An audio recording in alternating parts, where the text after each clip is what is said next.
Hi everybody, Fred here at the YWCA with our workout of the day for April 16th. We are now hosting about 5 live classes a week, 1 a day, Monday through Friday. 2 of those classes kind of our regular, functional fitness class, and then 3 are for our older adults. And then we're starting tomorrow with yoga. We're adding yoga as well. So today, the workout I'm going to give you today is actually the class we did at our noon workout live workout through Zoom that we hosted. So if you're interested in that kind of stuff, the information is on the website, how you can get connected with our live classes, and feel free to participate. We'd love to have you. We're getting great turnouts. Lots of members have been participating, and it's nice to kind of interact a little bit. But if you're more into just coming and seeing the videos and doing the workouts after on your own time, totally cool. So again, this is the workout we did today. I kind of got 3 parts to it, and we're going to show you kind of through the whole thing, and then you can have at her. The first part we did was quick feet with flop down to the ground, come back off the ground really quick as you can for 30 straight seconds. I'll demo it in a second, and then a second 30 seconds with kettlebell swings. So basically 1 minute straight of exercises. Take 10 seconds rest. If you need a little more and you need to go to 15 seconds, totally good. But a short rest, quick rest, recover, and then go back in and repeat. And you repeat it for 5 rounds. So it's 30 seconds of quick feet, 30 seconds of kettlebell swings, 10 seconds rest, 5 times over, okay? So just one after another, keep moving. So for the quick feet, what we see you doing in the quick feet is just typical kind of football quick feet, as quick as you can. And then what you can do optionally in that 30 seconds, that's a long time to do it. I did this exercise yesterday, or my workout, and I basically watched the clock the whole time. At about 7 or 8 seconds, I flopped down on the ground, got off the ground. At 15 seconds, down on the ground, off the ground. At 22 seconds, down on the ground, off the ground. And then at 30 seconds, optionally, you want one more, down on the ground, off the ground. So it'll look like this. So you're going along, you get to that first break, down on the ground, back up, and quick feet right again.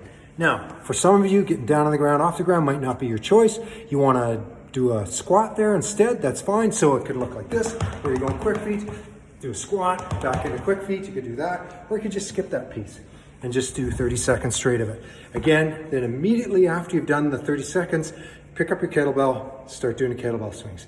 You don't have a kettlebell? No problem. Then just do hip hinges, totally cool. So get yourself nice straight back, get your shoulders externally rotated, or your humerus externally rotated, and then just do that nice, good hip hinge motion. If that's kind of very introductory for you, and that's good, that's awesome. 30 seconds straight of hip hinges. You should feel tightness in your glutes and your hamstrings on each movement. Make sure you finish it up nice and tall at the top. Keep your core nice and braced.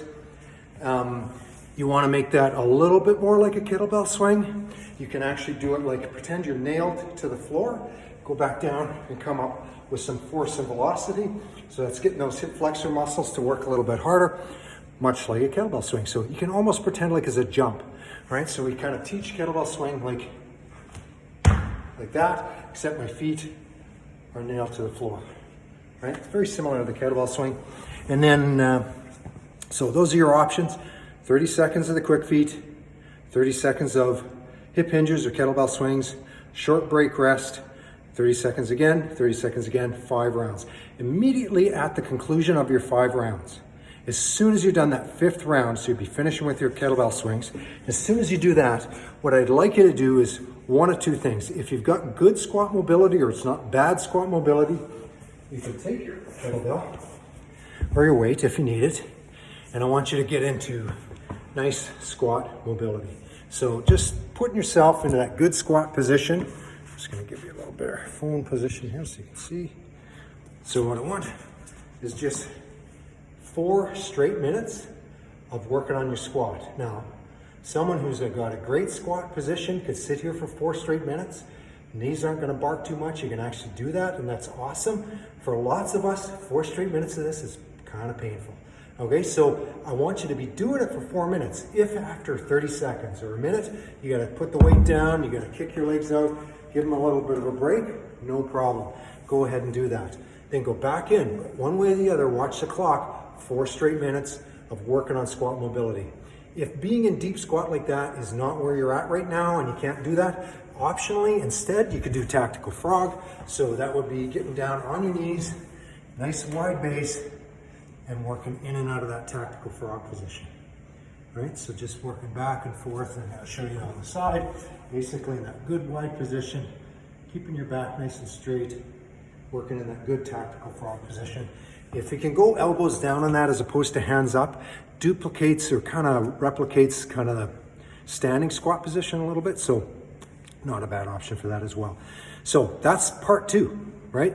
Part 1, you're doing the quick feet with the kettlebell swings. Part 2, 4 straight minutes of sitting in squat, doing some squat mobility. So it's kind of forcing you to recover from that first piece while you're actually doing some mobility work at the same time. And then after that, kick your legs out, give yourself a little stretching if you need to, and then you go into part 3. So for part 3, we've got only 3 movements. You can do 5 rounds. That's kind of at pace. This isn't the kind of thing that you should be cranking through really quick. This is getting a little bit more into strength training. So I got 3 options for you how to do it. It's going to be 3 movements. It's going to be reverse rows, overhead press, and front squat. So I'm going to show you some different ways you can do that. Always in a 5x5 structure. So you're not changing weight or anything like that. You're just going to do 5 reps of all 3 movements. So 5 reverse rows, 5 movements of, what do we got there? Strict press, and then 5 of front squat. Put the weight down, up to 30 seconds rest, go back in and do another set, and 5 total sets. So if you've got a barbell and you can do the weight, doesn't even if you have a lot of weight, you're gonna start with, or you're gonna start in a reverse row position. So shoulders back, good position. I'm gonna hip hinge a little bit, and then I'm gonna do that reverse row. So that good full pull on the shoulders. I'm not gonna let my shoulders dangle too much. I'm gonna keep them nice and braced. I'm gonna do that good reverse row. If the weight's a little light, I know a lot of times the benefit of a gym or being a member at a gym is you got all kinds of weight options. At home, sometimes you don't have a lot of options. If your weight's a little bit light for you, you can do an isometric contraction at the top of that reverse row and really just maybe 1 second, 2 seconds, a really good hard contraction on the top of that reverse row. Works nice for building some strength across your back. So again, it's going to be 5 reverse rows. You're not going to put the weight down. You're going to complete your reverse rows. After that last rep, you're going to clean your weight back up into that good front rack position. Press, a little hold at the top, back down. Press, a little hold at the top, back down, right? 5 reps, and then after you've done that 5 times, front squat, and right back up, keeping the weight on your shoulders. Okay, maybe you don't have a weight, don't have a bar, and you're saying, well, I don't have a bar, how do I do that? If you got a band, bands work good for the first 2 exercises.